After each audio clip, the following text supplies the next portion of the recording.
awards from my Oma before, and I also read it from the dream from the book.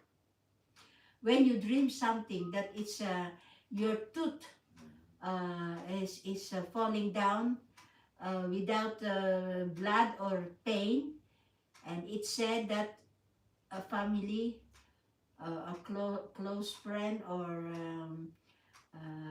far family is gone. So that is, but when you dream that your tooth is bleeding and it's so painful, it means that one of your close family or near family is gone. And I remember this because two